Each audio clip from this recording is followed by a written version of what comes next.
Dans la famille d'Acosta, voici les jumeaux Jessie et Steven, 21 ans, l'aîné Logan, 26 ans, et le papa Michel.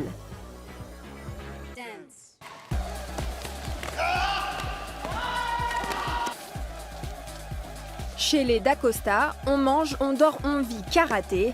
Les frangins pratiquent cet art martial japonais depuis leur plus jeune âge. Et paradoxalement, ce sont eux qui ont embarqué leur paternel dans l'aventure. C'est eux qui m'ont amené plutôt que moi qui les ai amenés. Moi, j'en faisais pas, c'est que j'étais juste trop râleur. Et une fois dans le club, on m'a dit arrête de râler et viens voir si c'est facile. Et depuis ce jour-là, je m'y suis mis et ça fait 16 ans. Donc, voilà. Les trois frères ne combattent pas dans la même catégorie de poids, mais s'entraînent ensemble quotidiennement.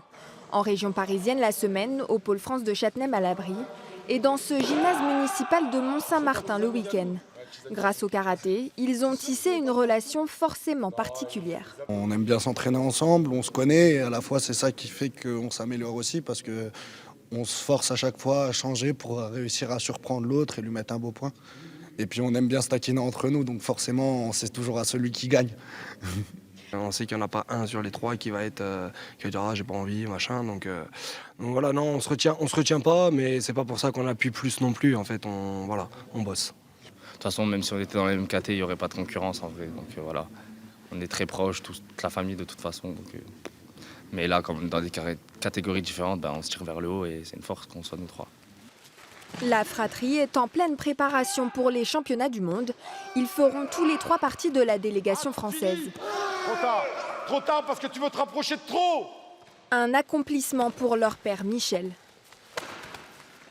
Dès qu'ils ont commencé à faire leur compétition, même tout petits, quand ils étaient poussins, pupilles, minimes, leur but c'était d'intégrer l'équipe de France. Moi, en tant que père et en tant qu'entraîneur, mes fils ont atteint leur but. C'est ça qui me plaît chez eux, c'est que voilà, ils n'ont pas de limite. C'est toujours, ils se contentent pas de ce qu'ils ont, quoi.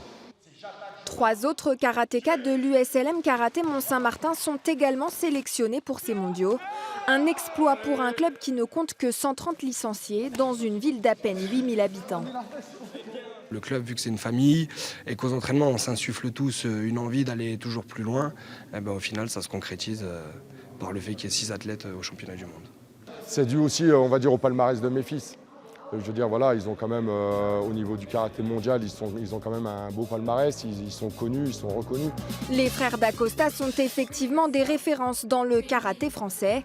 À eux trois, ils ont remporté une vingtaine de médailles internationales en individuel ou par équipe. Leurs objectifs pour ces championnats du monde sont très clairs. Le seul objectif qu'on doit se fixer, c'est d'être au top.